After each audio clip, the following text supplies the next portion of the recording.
Hello, everyone. This is Muhammad Hamid Khan, and today I'm back with a very interesting podcast on SEO. By the way, it's not specifically related to, a specific discipline in SEO, but very core thing that every discipline requires or needs, and that discipline is basically team management and project management. I mean, outsourcing.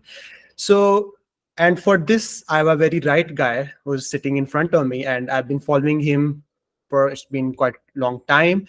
And you probably know about SU Mastery Summit, and he's the owner of SU Mastery Summit, and that happens every year in Vietnam, and folks around the world joins and share the experiences and community networking, etc., and a lot more things. So, Mads, basically, thank you, Matt, for by the way joining and being part of this podcast series. I'm really happy, and I've put some very interesting questions, and that I personally have in mind, like from my 8 years of experience in SEO, the problems I've gone through. I would love to put them in front of you, and I would love your experience and feedback. What do you think about them, and how do you manage stuff like that?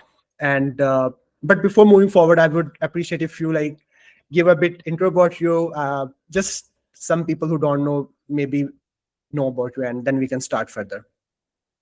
Yeah, of course. Awesome to be here, and yeah, I'm super excited to always talk and share. That's I love helping people, and I love sharing. And yeah, as you mentioned, I know you're from Pakistan, and I had my very good friend Umar was at Yeah. the SEO Mastery Summit this time around, and yeah, I've known him for quite a while. So yeah, super excited to do the podcast. And yeah, as you mentioned, my passion is generally management. It's helping people how to build good teams and so on. A lot of the time, particularly in SEO, people are very smart. They know a lot of SEO, but they end up not making a lot of money because they don't have the business skills. And a lot of SEOs, they keep trying to learn more SEO instead of actually learning how to build a business and how to make money with SEO. And that's sort of my passion, is really helping people how to make money with the SEO skills they have, if you will. Amazing, amazing.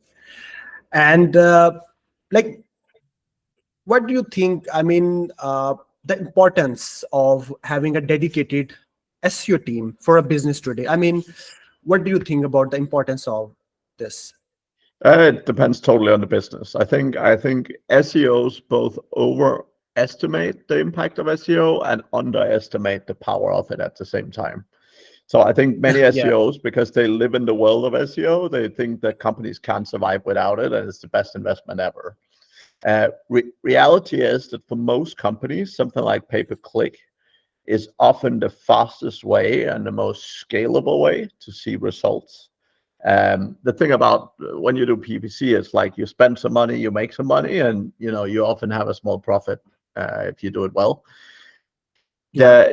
The key thing about SEO is it's somewhere where you can get improportionate returns, right? So in the beginning, you spend money and you see no results. Now, over time, you can get potentially very improportionate returns from it, right? And that's, for me personally, what makes SEO very sort of sexy and very interesting.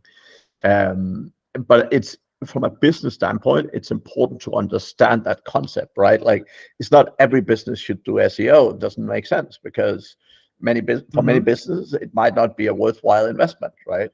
Now, on the other hand, there's businesses where it's the best thing they could possibly do, right? So I think the big thing from an SEO standpoint is learning to understand that there's many ways people can spend marketing money. I think the reason why many SEOs like SEO is because when you're starting a business, you can kind of do it yourself. So without spending a ton of money, without pouring money into ads, like you can kind of do a lot of SEO yourself. And many people have become successful by figuring out how to do SEO and sort of get off the ground, get some sales in their business and so on by themselves, right? So, but I see SEO as a traffic funnel. I don't see SEO as such as the answer to all problems or the thing that all businesses should be doing. I think it's very important to be open-minded and yeah, and look at where you can get your best returns, whatever it is you're doing. Hmm. Amazing. So you mean having a dedicated SEO team, it totally depends on your business objectives and the stage in which your business currently in. Doesn't mean you start and first you have to experience or do things yourself.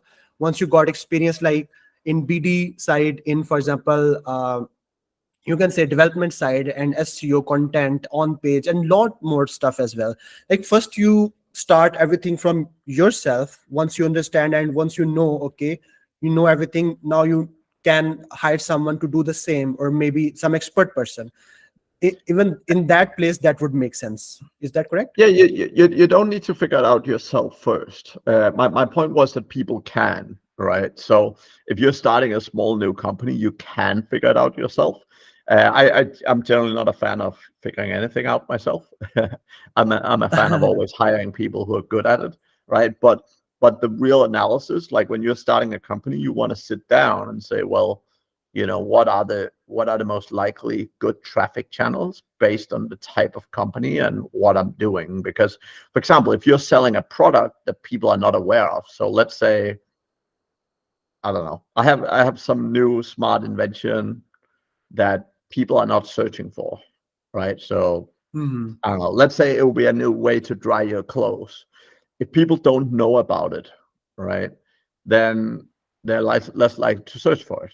So no matter how much content Yeah. I create, if people don't know about the concept, they're not searching for it, then SEO might not be the right angle, right? Now, there's also some niches that SEO wise are so incredibly competitive that you need to invest significant amount of money for SEO to make a return. And sometimes that's still worthwhile doing, as sometimes it doesn't make sense. So again, it's about evaluating the market. It's evaluating. Sometimes you have the opposite scenario. Sometimes there's products where it's incredibly expensive to compete on ads, for example. And if you're competing on ads, it's going to be very hard to make money. But where SEO is incredibly not utilized, and therefore you can make big benefits and big gains with SEO. So my whole point is that it's always about in sort of analyzing the market, obviously understanding your budget, and then from that Mhm. point onwards saying, okay, what makes sense here? If I have a 10 grand a month budget, I can either one, go and pay an agency, two, I can hire some great people in house or whatever. So it depends exactly. It depends on where your business is and so on, right? That's very amazing point, by the way. I mean, it doesn't always necessary that you're selling a product and SEO, you need SEO, by the way. SEO is just basically a channel that actually drives traffic for the phrases that actually users search. But doesn't mean if your product is new, like mentioned. So you need to balance your activity. So I guess that's a very underrated thing. Mostly people uh, neglect most of the time. So that's very great point, by the way. And I would love to ask a very important question before we move forward. A couple more questions as well. Like definitely we're gonna go deep in each of them. I mean, in your experience so far, like you've been working with big companies and help them like achieving their people management problems. You've been consultant as well.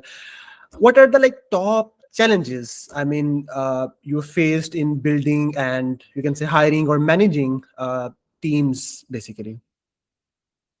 The biggest challenge that I see with most people is, and that was also my own personal challenge back in the day, is definitely around delegation. Right. So people always, Mhm. and you alluded to it earlier, people always want to figure stuff out themselves. So they watch all these online courses that are like, hey, figure out something, put it into a process, and then outsource it or give it to an employee or whatever. And honestly, if you want to grow businesses fast, that's not a very effective way, because I can promise you the CEO of big companies is not sitting figuring out the process for every person in the company to do, right? Like that's not how businesses work. So business is all about, fundamentally, it's all about leveraging your resources the best you can. So again, if you have money, if you have capital, if you have opportunity, you're generally better hiring people to figure things out instead of figuring it out yourself. Because you have 24 hours a day. If you're figuring out one thing, you can do nothing else, right? Or like you only have so much time you can spend. Whereas you can hire 10 different people have them figure out 10 different things, and you will, in principle, grow 10 times as fast, even if they're not as capable as you, right? Okay, okay. And how do you like overcome this challenge? I mean, any roadmap so far you figured out? The biggest thing is really learning to delegate responsibility instead of delegating tasks. So when you hire people, it's very, very important that you're not just putting a task into a process to say, hey, Mohammed, do this one thing, right? I want you to sit down, I want you to search and just figure out this particular thing, but really give people ownership and responsibility, right? So say, hey, man, you know, I know SEO, but I don't have the time to do it. I want to hire a great SEO so my company can do fantastically well. I want you to be responsible for it. I'll set you some goals. Here are the goals. You know, we need X amount of leads, so we need to generate X amount of sales for SEO from SEO by the end of the year or in the next 12 months or something like that, right? So giving people ownership to figure things out, giving people ownership to own things is really one of the most important and one of the most core things, right? So you want to motivate people and you really want to show them that you trust them and you give them ownership. And that's really, for me, the most important piece, right? Hmm. Yeah, yeah, yeah. That's a very good point. By the way, instead of delegating tasks, you should delegate the responsibility, and you pay for the responsibility, not for the task. Yeah, Yeah. and uh, and one question. I mean, a lot of people. I mean, very confused. Even though sometimes I also like feel very confused. The thing is, if someone working for you on payroll, like on monthly base salary, versus a person working for you on like freelance basis, like you could say the responsibility wise, like okay, for example, if writing we can take it as an example, writing. So maybe if I've hired a writer who's working 8 hours 9 hours a day, and doing the same things as well, but a person who's like just doing the same things but on freelance basis, in terms of productivity and quality or overall experience, what do you think? Do we need to build the SEO department, writers, SEOs, or marketing department? Let's take Mhm. complete marketing department as an example. Do we need to build as a in-house product the team, or we can outsource and we can expect for the same quality? The verse is basically I'm asking. That there's not a right or wrong. So in every company, when you build any business, the key thing is you have to understand what's your core strength. So every business have something they're very good at. So like let's say, for example, if you run, let's say you run content sites yourself, right? Like you're not Mhm. good at everything or you're not equally good at everything. So let's say you are very good at Yeah. content or you're very good at getting links or you're really good at something. And often the things you're less good at, you can often either outsource or you can find providers for it. So a lot of the time people often misunderstand the cost of spending time. So for example, many companies, they're not particularly good at link building, but they start doing their own link building because they're like, yeah, it's way cheaper, etc. But really, when you add things up, that is not necessarily the case. So what happens is, a lot of the time people go and look at a link buying portal or something like that, like let's say something like WordPress, or they work with an agency and or the likes, right? And they say, oh, one link is $150. If I do the outreach myself, I can maybe buy it for 75. So, I'm paying way Yeah. too much. But the thing is, if you need to Mhm. hire people, you have to build the processes, you need to have the tools. So again, sometimes there's cheaper options, but reality is doing that. Like we used to have at one point, we had a team of 5 or 6 people doing outreach full time. Like our cost for just our tools and our outreach was easily, 3, 4 grand a month. And that was just for the team. That was before we had paid for any links at all. All right. So the thing is, a Mhm, yeah. lot of the time, it's often when you consider all the costs, we would often have been better off actually just going and paying for people to do it for us.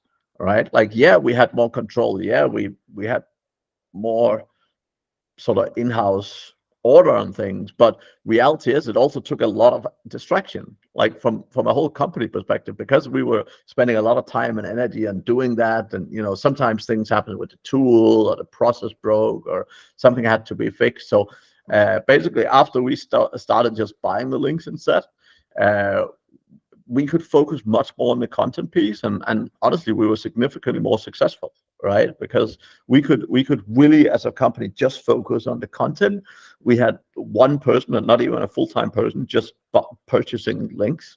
So that was a small piece of the overall thing when we just focused on the content area, right? And that was, I think, for us, that was a good learning experience. But similar things happened in all sides, right? So when you're looking at it from a marketing department point of view, you can take the same look and you can say, as a business, what are we great at? If we are great at marketing, if our business is built on top of great marketing, where we then find products to sell, or we have other things we're not so good at, well, then we probably want to own all the marketing stuff in-house, right? But if we are an e-commerce store and our strength is finding very unique products, very, very, I don't know, very, very expensive, high quality products, well, our strength might not be marketing. And in that case, you might be significantly better off going hire an agencies or the likes to help you out with something that they're experts in. Because again, if you hire, like if you try and figure things out yourself, or build it from scratch, right? It often takes a long time, and you might not get great results. Whereas in general, if you pay people who are very, very good at what they're doing, you're more likely to get better results as a faster pace, right? And again, like I said earlier, with delegation, you can do more things. Like I could go out, I could hire one agency to do SEO, one agency to do PPC, one agency to do social media, and I could get a lot more done in a lot shorter time. Yeah, man, you're speaking gold words, by the way, golden words. And it's very important. I mean, it's not always necessary that you try to do everything yourself. Maybe your specialty, just focus on that. And I mean, instead of getting head dirty in other stuff, hire or delegate that task or responsibility to other people. So you should focus on your work without distraction. Also, it could save a lot of time. Money is basically time, right? Time is money, sorry. So Yep. that's a very important point. I would also say, I mean, when I've been working for some like SEO roles, definitely I've been gone through, I've done many jobs, helped many companies. I was like full-time employee before. So one thing I really like experienced myself, like doing SEO myself, one task, like managing complete project myself is another thing, but managing team is another thing. So basically same would apply to this, like hiring a right person for the right role, and uh, and you have like should be able to get the work done according to their capabilities is very, you can say people often don't know that this is a proper skill or this is a proper job. And this is amazing. And by the way, one very straight question, by the way, I would love to ask. I mean, how many people so far you have hired, like for anyone or your own company? I mean, for our company, we have 300 staff at the moment between our businesses, so we're pretty Wow. decent size. In my career in total, um, probably a couple of thousand people. So one of the companies we run is an outsourcing company. So over the last sort of 8 years, 9 years, we've run that. Obviously, we hired a lot of people. So, but yeah, gone through definitely a lot of hiring. Amazing. 1,000 plus people and 300 people currently working for your company. Is that correct? Mhm. Yeah, yeah. Okay. And what's the name, by the way, of your company, the outsourcing company? It's called Aristo Sourcing. So we hire predominantly in South Africa and a little bit in the Philippines, but South Africa is currently our sort of main area to hire, because it time zone is often a lot more workable compared to Asia. Like we Yeah. have many clients in Asia, right? But um, we have many Filipinos that are happy to sit and work at night, but Again, like my experience is, you rarely get the most out of people when they're sitting working at 3, 4 a.m. Right? Like I've tried it myself at points, right? And it's hard to work at those Mhm. times, right? So South Africa is one of Yeah. our sort of favorite areas to hire people, because it matches very well time zone with Europe, and it's much better with the US and so on, right? So when we have people working on projects with clients, that's a great place to hire. Okay. So you mainly hire people from South Africa and Asian countries. Is that correct? Yeah, I mean, we have a staff across the world, to be honest with you, but majority of our people is South Africa, Philippines, Vietnam, and the likes. Okay. And I mean, you hired marketing teams, right? And in marketing, what main roles you're actually hiring? Like mainly SEO guys you outsource or anything in marketing? Well, not just marketing, anything really. So Aristo sourcing, Oh, okay, okay, okay. we have some very niche specific areas. So for example, we have a company specifically targeting law firms, for example. But also in general, I mean, we our strength is our processes. We're very, very good at recruiting great people. So typically people come to us with a job description, say, hey, we are planning on hiring someone like this.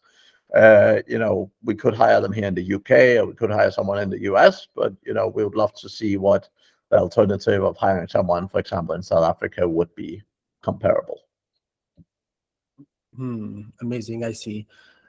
And when it comes to specifically SEO, I mean, what are the core, you can say, responsibilities or skills?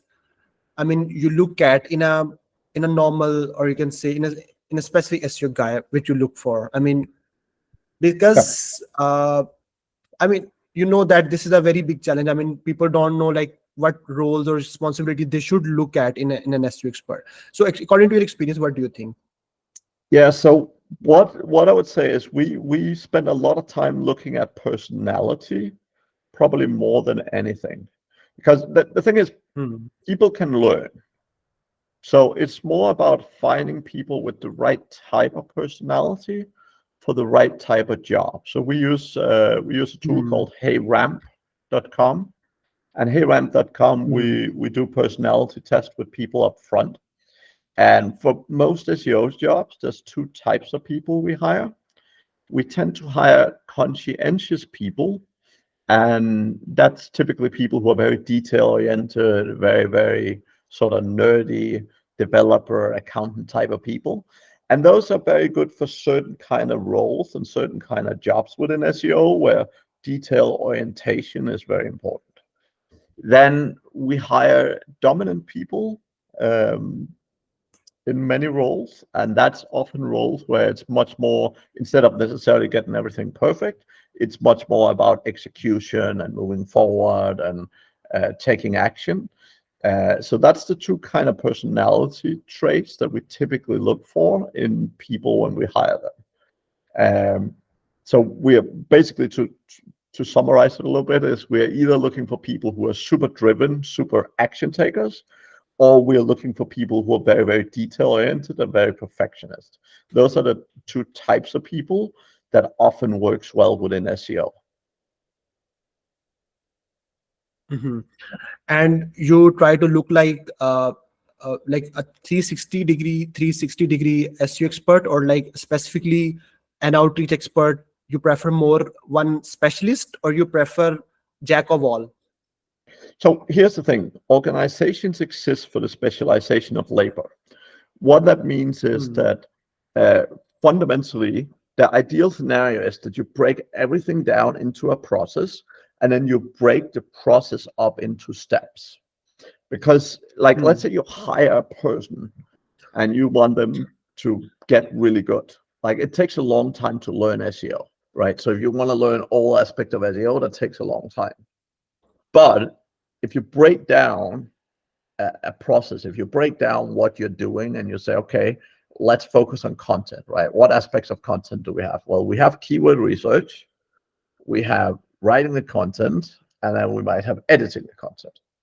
Well, the thing is, Hmm. writing content on its own for SEO doesn't necessarily take that long. Doing keyword research, if that's the only thing you have to learn to do, doesn't necessarily take that long. Editing content doesn't necessarily take that long. Doing like sort of, let's call it basic or relatively simple on page, doesn't take that long. So the thing is, you can hire people with less skill, but really train them on something very, very specific.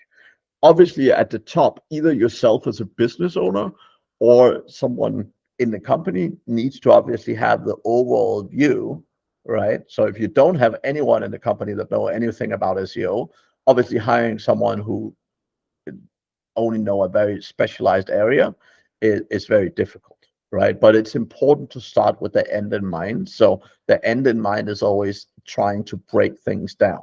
And it doesn't matter whatever you're doing, right? In all teams, the goal fundamentally is to try, and it's not to replace people, but a lot of times great SEOs, they're always trying to hire other SEOs like themselves.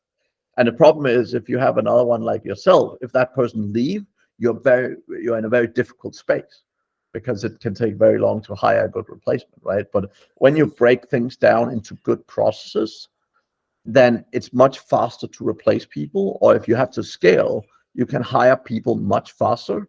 Like let's say you have one person doing 3 different steps, one of each 3 different steps right now. If you want to have 5x, you can hire 5 people more in each of those roles, and maybe in a month or in 2 months, you can be doing 5 times the quantity of work, right? Cool, amazing. Yeah, I would agree with you definitely. That, by the way, how how do you think an SEO team should be structured for maximum efficiency and effectiveness? Like, is there any right structure in your mind, or you can maybe give it, explain it through an example, maybe if you Yeah, it depends. So, as always with SEO, want. um, I with a lot of agencies, my preference is kind of having an operations manager at the top, then having Okay. a SEO manager or a SEO person, and then having people executing below.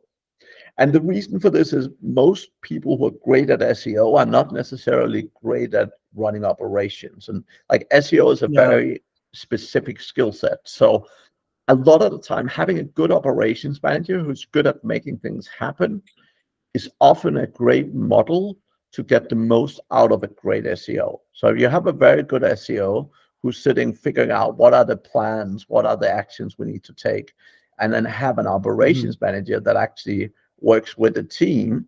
And obviously the SEO person might need to do some training or some education and so on, but you have an operations manager that doesn't need to be very SEO-ish, but is really good at working with the team and implementing processes and so on.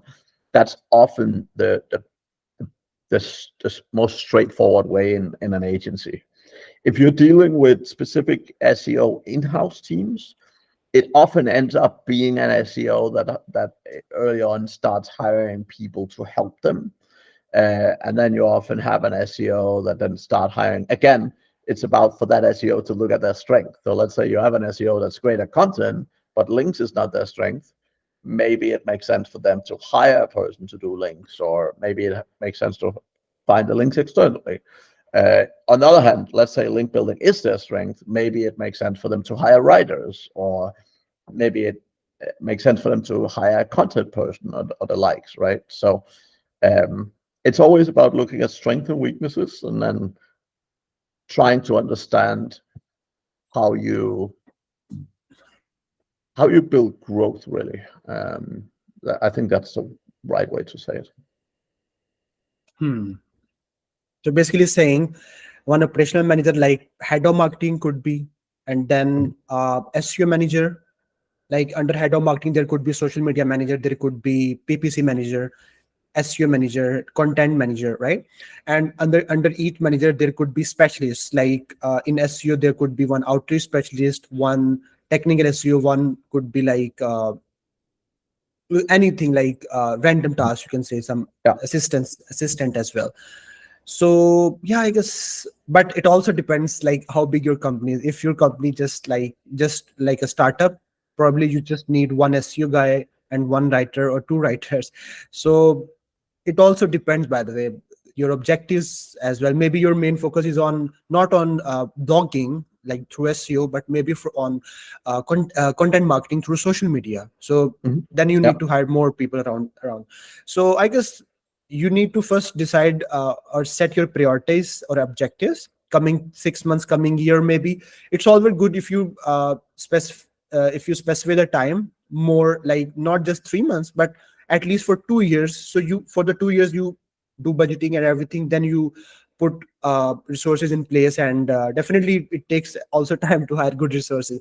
And I would basically love to ask, and what's your like process of hiring amazing folks, or you can say professionals? Because one thing, sorry, because I've seen mostly uh, HRs, like the HR managers, human resource managers, they try to like hire people in terms of like specifically if we say SEO, but they don't have that kind of technical knowledge. But when they hire specific person and everything, do you think it is better an SEO guy should hire an SEO specialist? I mean, under to work under him. Is that better instead of HR hiring SEO manager because he don't have that knowledge?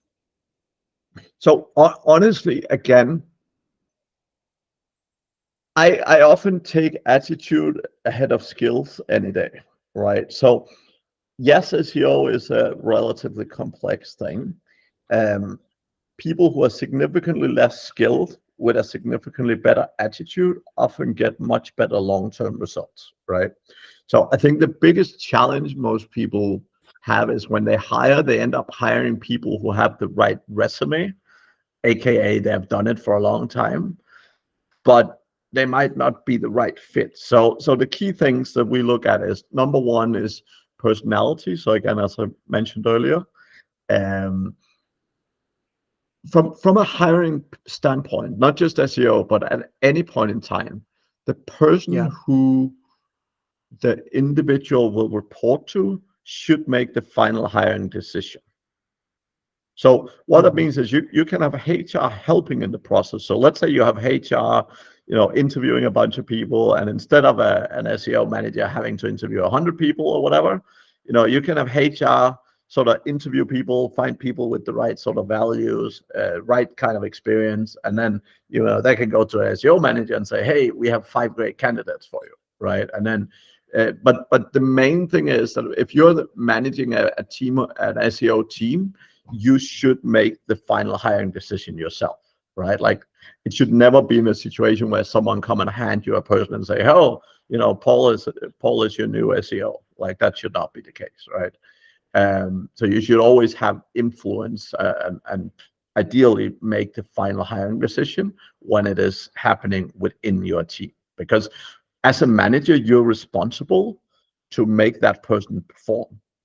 And if you don't decide who it is, it's very difficult to be responsible because it's so easy to put the blame away and say, oh, well, this person hired a crap person. That's why we're not delivering.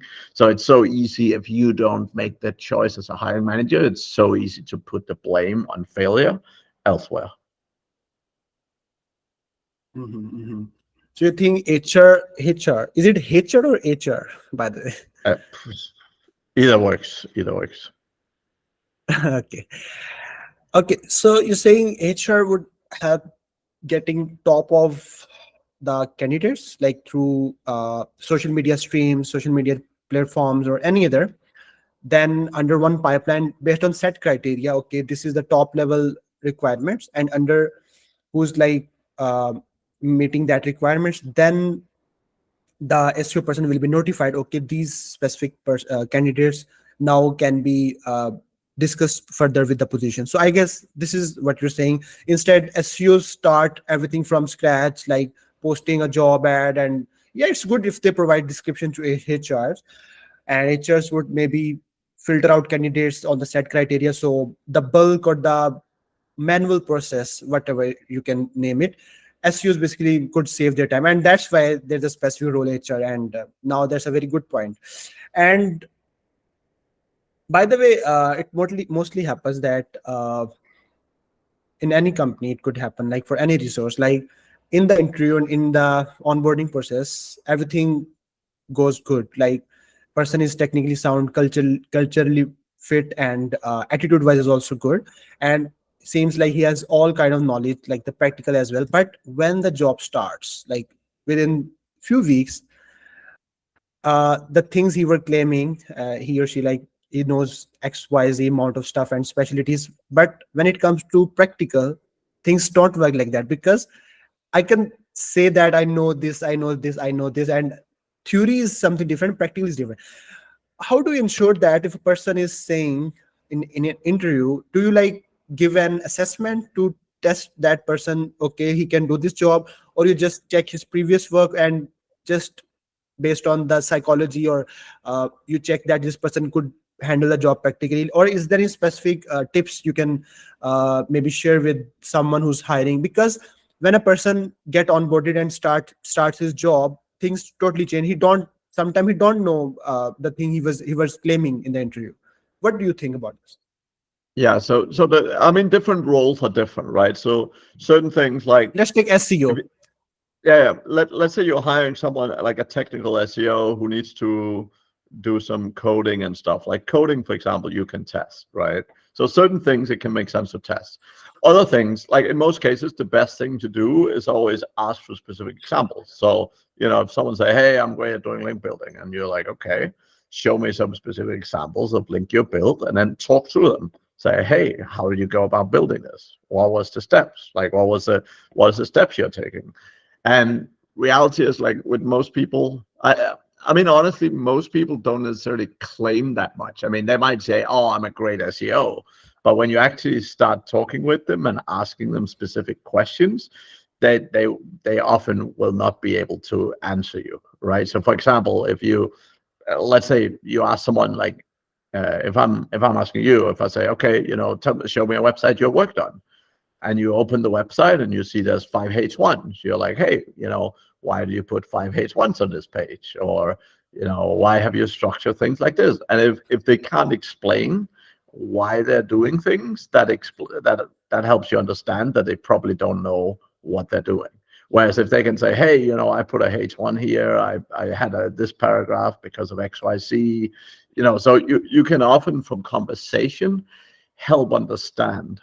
But fundamentally, the key thing I look for, like if I were to hire an SEO for one of my companies, like I would look for, have the person done similar things? So can they show me specific examples of where they've taken companies in similar situations and put them in a good spot, right? And I would ask them for the specific example. I want to look at the examples, uh, etc.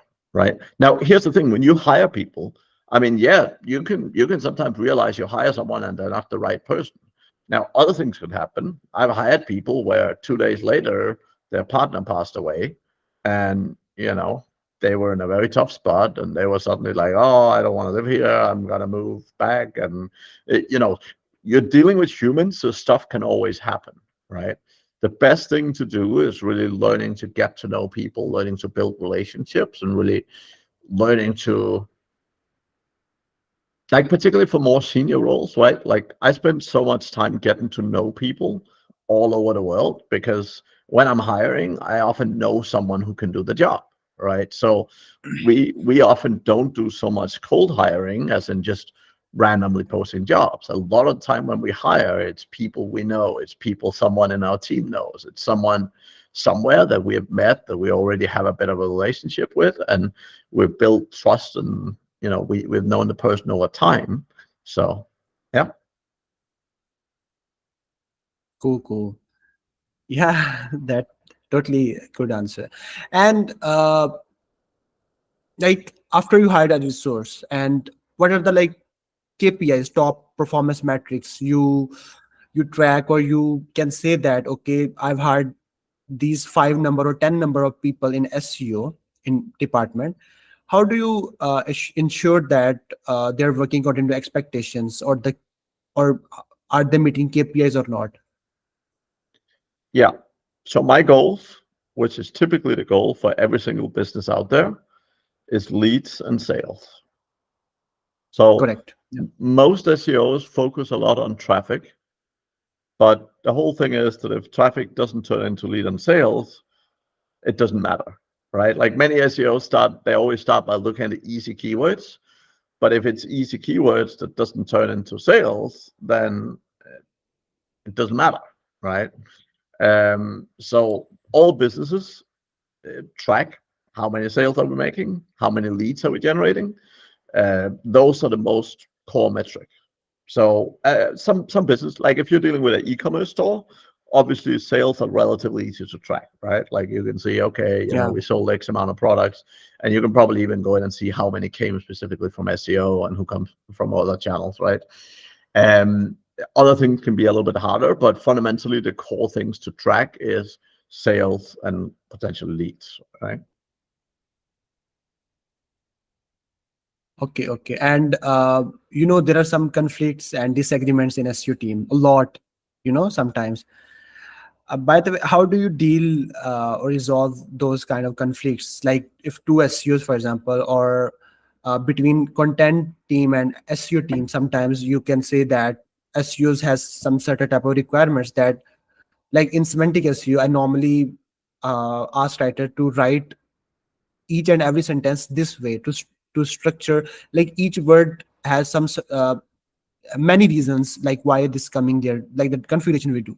But there is some disagreements as well. Someone say, okay, no, this is my approach, I know this is my style, I can't change my style.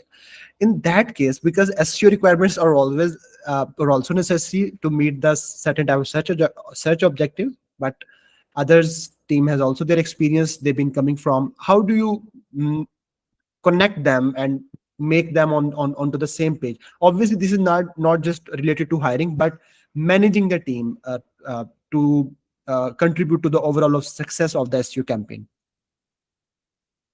Yeah, I think fundamentally, again, it's honestly, it's a question of who's the boss. So if you have an SEO manager, they are the one who have to create the process for the writers on how to write.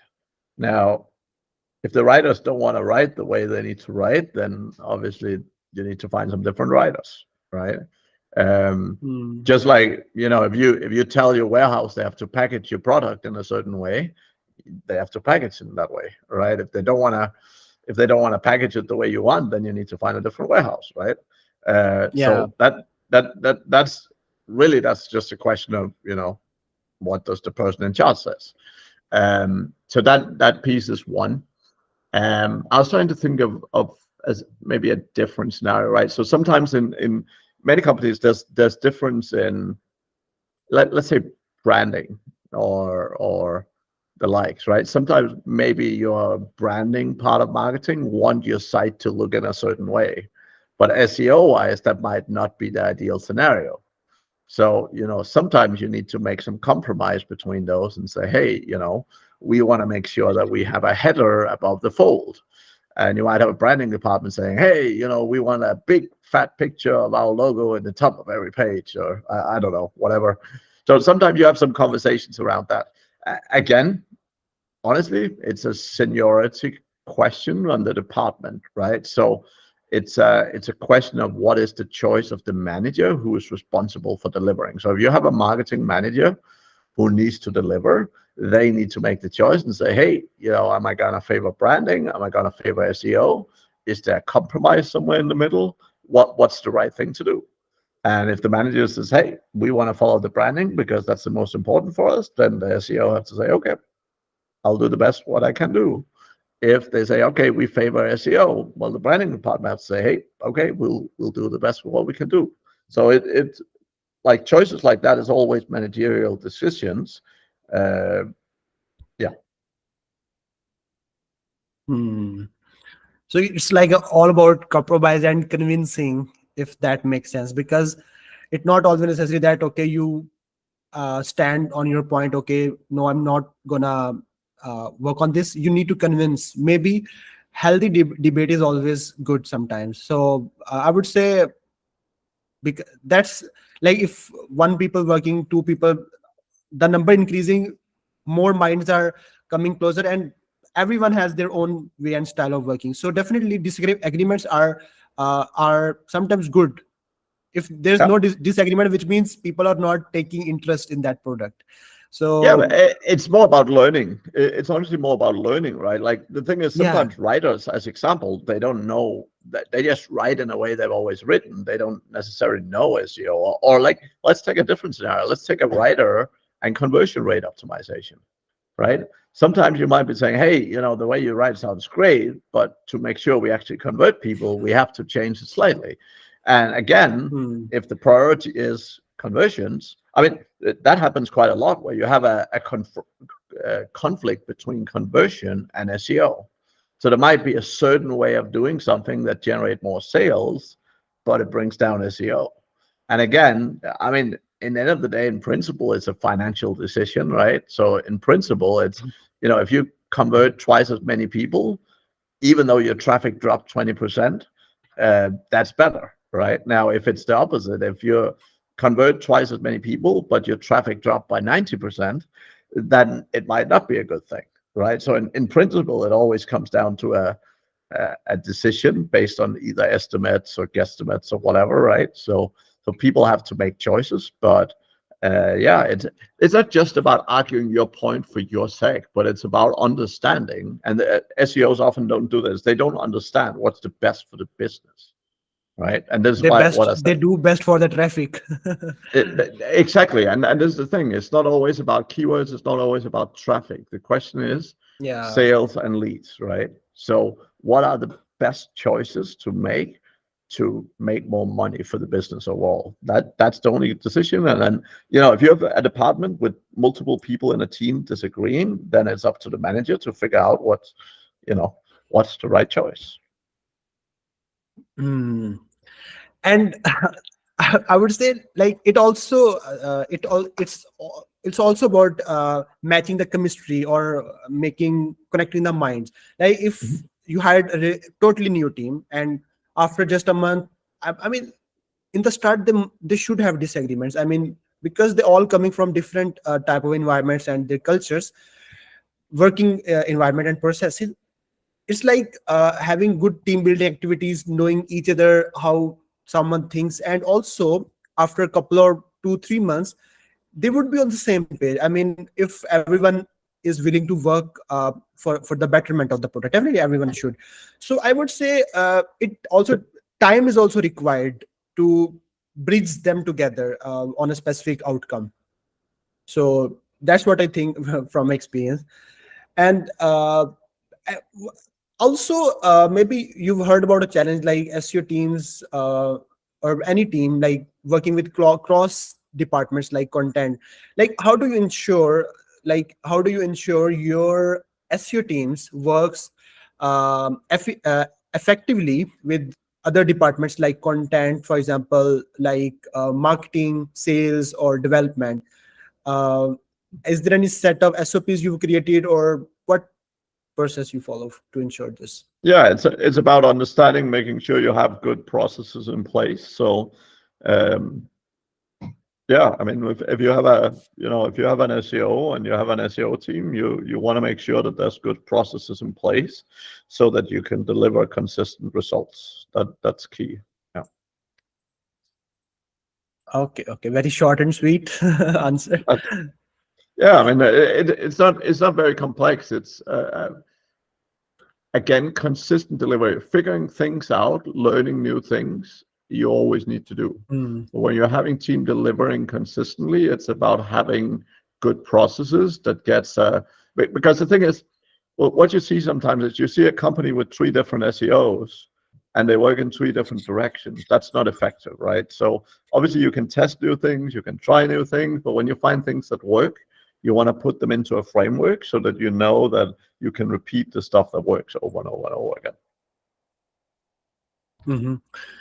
And by the way, what is aristo sourcing hiring Yeah. process? If you like, tell me, Mhm. like, because some people try to, I mean, do outreach on like LinkedIn, socials as well. Some people create an ad, some people do referral stuff to create bonus. Okay, if you give me referral, I will give you like 20. I mean, set amount of price or percentage. I mean, what's your ideal process so far, which you have tested, and you can say that okay, if someone hiring an SEO team or building a marketing department, that should try this process and will be more success. Yeah, SEO is like sales. So we basically start by building a sales funnel. So at the top, you want to post your job in as pretty much as many different places as you can. You want to get a lot of Hmm. candidates. So let's say you get 500 candidates for a job. You then want to have as much automation as you can to bring down those numbers. You want, obviously at the top, you want qualified people. So you don't want a whole bunch of people who are not qualified. So you want to be very clear with your Hmm. description and your requirement and so on, right? But then you want as many qualified people as possible. And then you can build a lot of like automated tests. You can do a lot of like, you can build very good sale in principle, like a sales funnel that you bring people to. So you could say, okay, you know, first we have a test, let's say an English test. Let's say if you're hiring someone to write some content, for example, or do on page, you might need them a certain level of English. Well, okay, a certain percentage don't take the test, and of the people who take the test, let's say you look at the top 50%. Well, then you have less people, but the likelihood that person is going to be successful is significantly higher. And then you can basically go through a bunch of different tests. Um, you can look at their resumes, for example. You can say, okay, uh, X% of our people have 10 years experience. Everything else being equal, someone with 10 years experience is more likely to be good than someone with not 10 years experience, right? So you can basically like create a lot of filtering to increase your chances of success. So it's exactly the same thing as building a sales funnel, and you really just want to build a funnel where you do that, right? So the likelihood in the beginning, if you pick a random person out of 500, your chance of success is maybe 1 to 10 or 2 to 10, right? Whereas if you nail it down based on a bunch of criterias, at the end, even before you start interviewing, your chance of success is maybe 5 out of 10. And then if you interview really good and so on, you might get down where your chance of success is 8 out of 10 or 9 out of 10. It will never be 10 out of 10 because you are dealing with humans, but it's really a question of improving your odds, right? So that's Hmm. typically how we do recruitment, and that's the most effective way that I've seen to do it. And which platform, by the way, you use to broadcast your job ad? I mean, As many as possible. as many as possible. Okay, that's great. And which platform is like mainly or mostly beneficial till so far? Depends a little bit by the country you're hiring, depends a little bit on the type of roles. So something like LinkedIn can be really, really good if you're looking for people with a very specific expertise. So let's say you need someone who is an expert at using Surfer SEO. Well, in LinkedIn, you can search specifically for Surfer SEO. Whereas if you just post a job on a random job site and say, hey, we're looking for a content person, but they must have experience in Surfer SEO, you'll often get a ton of replies from people who don't have it. Whereas with something like LinkedIn, you can search specifically for an expertise. So LinkedIn, when you're searching for very specific expertise or like application, for example, or if you're searching in a very specific area, LinkedIn can be very beneficial. If you're searching for more like I need a great SEO, then yeah, I mean all job sites really, because you'll have good SEO sitting looking at many different job sites, right? Mm. Yeah, for me, hiring writers is quite challenging so far. I mean, not just checking their samples, but making their mind, training their mind to think like me or think like search engines. Is because everyone coming from their own set of rules they've been working with. So I would say it takes time as well, but hiring good mindset, I mean, a very dynamic guy, dynamic resource is always a very handy sometime, most of the time. So yeah, this is what I One, think. And one, one, one thing I would say is if you're hiring writers and you want them to understand semantic, you would benefit significantly from hiring people who are very conscientious, because they will be significantly more likely to be able to understand the concept of semantic in a relatively short span of time. Consciousness. You said Con- this word. con- Conscientious. Con. Okay. What does this mean? Well, conscientious is basically it's people who are very detail oriented. So you can use, Engineering mindset people. yeah, yeah. Yeah, I agree. By So the way, because you yeah, you yeah. can Sorry. use the free tool. You can use the free tool heyramp.com to test all of the people you're interviewing. Heyramp.com, you can do the disc test, and you can just ask them to do a self-assessment, and you can see the results. And in that, if you're looking for people to, I mean, most people won't understand semantic up front, but if you're looking for people you want Yeah. to teach it to, conscientious people are the ones most likely to get to understand that well. Mm. Yeah. Hey, Rap. I'm just hearing for this tool for the first time. Probably, I would definitely try it for myself at least, Yeah. and then I would, yeah, share with the audience as well, and I will in the podcast description as well. So, uh, have you think about building your tools like for hiring instead of services, providing services? Uh, yeah, I mean, we have some tools, and we're building out tools as well. But um, the biggest challenge is that most people, particularly in smaller companies or mid-sized companies, Hmm. they're often not very good at hiring. So they really benefit from having a team that's great at finding great people for them.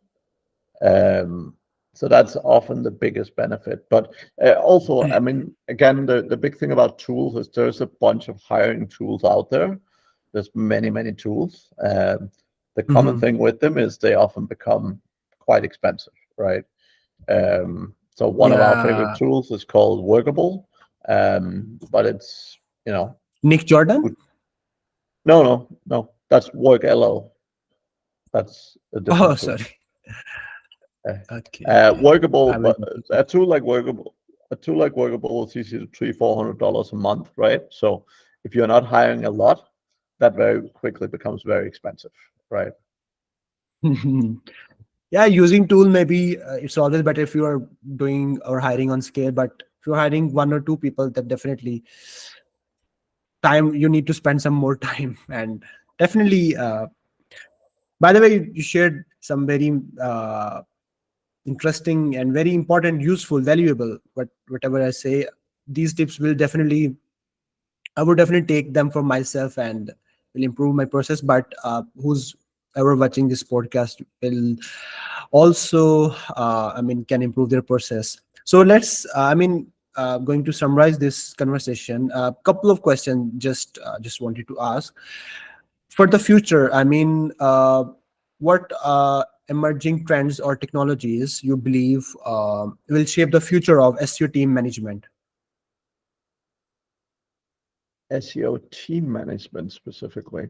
Well, team management for me is all about people, and it's all about getting to know and build good relationship with your staff. So uh, I'm Mhm. I'm sure AI will play into it in some way, but really managing people, it's like managing a relationship. If you have a partner, you can I'm Hmm. sure you can put a lot of things into a tool, but at the end of the day, the goal is to spend time with them and talk with them and have good open conversation, right? So, and that's exactly the same with your team. Mhm, mhm. Amazing, amazing. Okay, okay, great. And one more thing, I mean, it's related to work and hiring as well. I mean, in office versus remote work, what do you prefer personally? And do you think that people working remote can meet the quality of people on set, or is there more quality or outcome from the people who working remote? Generally, my experience is when you have bad management, remote is very difficult. So if you don't have good Hmm. managers, having people work remotely gives you very poor results. if you have Hmm. good or very good managers, remotely often give very similar output to being in an office, right? Um, Obviously, there's some natural relationship. There's some natural things that happens when you're physically with other people. Hmm. But for my companies, I mean, they've been built remote since the beginning. So the last 10, 11 years, we've been remote, right? So, um, and you can definitely build really solid companies in a remote style. So, now if I was doing physical products, like if I was developing solar panels or something, that might be a need for a lot more physical presence. But the things we do are very online based and so on. So building remote teams totally makes sense, and it doesn't seem to be much of a hindrance, at least. Yeah, it's all about about your management. I mean, how you're managing, and some people like also install trackers on the system. I mean, that's not a very necessary at all. If you're trusting someone, and if you are like delegating the responsibility, then instead of monitoring their screens, I mean, do you think it's a good idea to monitor someone's activity if he's working or not? People are monitoring activity for the wrong reason. So you shouldn't monitor activity to see if a person worked their hours. The reason why you want to monitor activity is to understand what time goes into what. So, for example, if you're dealing with clients, Oh yeah. you want to understand how much time is being spent on each client. So many of the agencies I've worked with, for example, what happens for them is that um, they have 20 clients and they have people in different teams working with them, and they don't know how much go into each client. So sometimes when we start measuring the time to see what goes in, sometimes they realize they have a client that they spend more time doing work for that end up costing them more than the client is paying. And they have some clients they do very little work for where the profit is huge.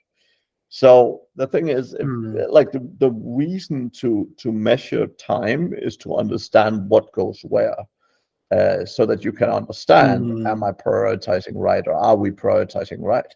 So sometimes I've got clients that have had to go to customers and say, hey, customer, we're spending a ton of time on your stuff. There's two options. Either we stop working together or otherwise, we have to increase the price. Because I've seen multiple times where clients have had customers they've worked on that they have been losing money on for months and months and months. So over many months, the clients have been paying, let's say, 1,500, where they've maybe spent about 1,500 every single month in providing the service, right? And obviously, that's not very sustainable for any business. Hmm. That's a good idea, though, to check if the time is utilizing the resource is utilizing time wisely or not on the things that matter actually for that agency, you can say, or for the project. So that's a good idea, by the way. And yes, remote for me, I mean, personally, I would also sometimes you don't want to like get up and uh, get ready for the office and sit there and every time in the noise. You can maybe sometime work in your zone.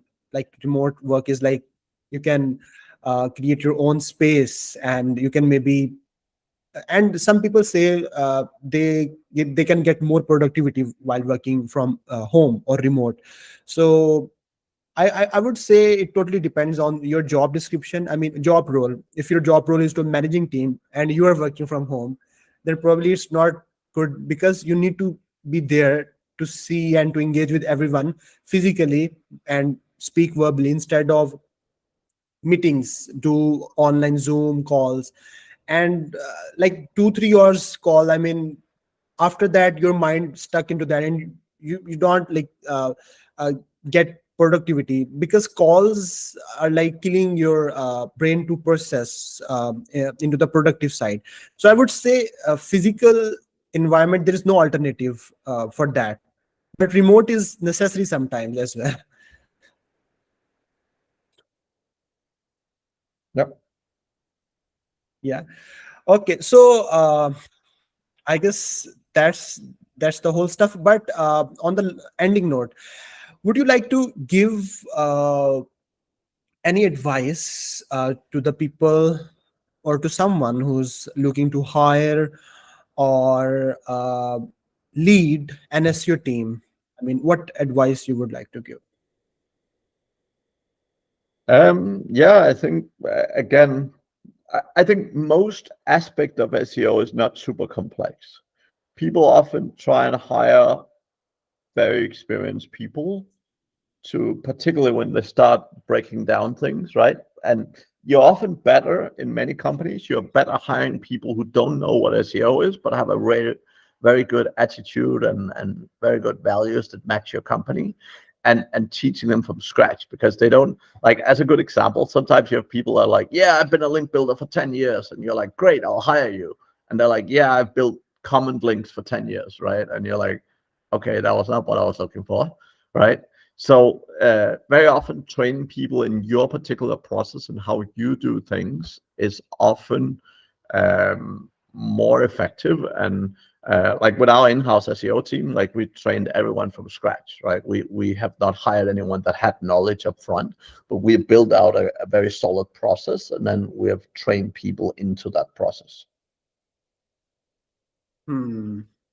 Yeah, I guess training team is very important. I mean, not every time you can maybe work better for with a very big experience, huge experience specialist, because he need to change his mind and redo a lot of stuff. So instead of hiring a very experienced person, you can maybe hire a person who understand the basics at least, or has good graduation or in degree in marketing or IT. Then after a couple of months training, or he understand or sit with your specialist team that you have trained already, you can maybe and they have like more loyalty as compared to the more experienced people. I mean, so they work for you longer as compared to, and can contribute to success as well. So definitely training team is very necessary. So there's a factor mostly companies ignoring, by the way. And you pointed out, really loved that point. All right, and I guess we've been done. And by the way, when is next SEO Mastery Summit? The next SEO Mastery Summit is next year in March 10th to 14th. March. It happens in March in Vietnam, right? Yeah, in Vietnam. And same location every year, or you change, shuffle around the The world or country? the venue will be the same as it was this year. Yeah, the venue will be the same as it was this year. Okay, and who's joining? Lots of Speakers. great people. We haven't published the speaker lineup this year yet, so you'll have to wait a little bit to hear about that. Uh, yeah, yeah. By the way, I would love to join you. And last time I missed the recent happened, and lot of client stuff going around, and a lot of consultancies. But would definitely love to join and meet you in person. And you live in Vietnam, by the way. Yeah, sometimes about 3, 4, 5 months a year, typically. And you from basically which country? I'm from Denmark. Denmark. Amazing, amazing. All right, so I guess that's it. And it was a pleasure meeting you and sharing thoughts on a very important topic, like how to build an SEO team. And would you like to say something in the end? Yeah, super happy. Love connecting with people and so on, right? So feel free to add me on LinkedIn or the likes if people want to connect a message. And yeah, love helping people when I can. And obviously very busy, and but particularly sharing. Love speaking at events. Love doing podcasts and webinars and likes. And yeah, it's always great. All right, all right. So thank you for your time. Have a good day. Bye. Have a great day.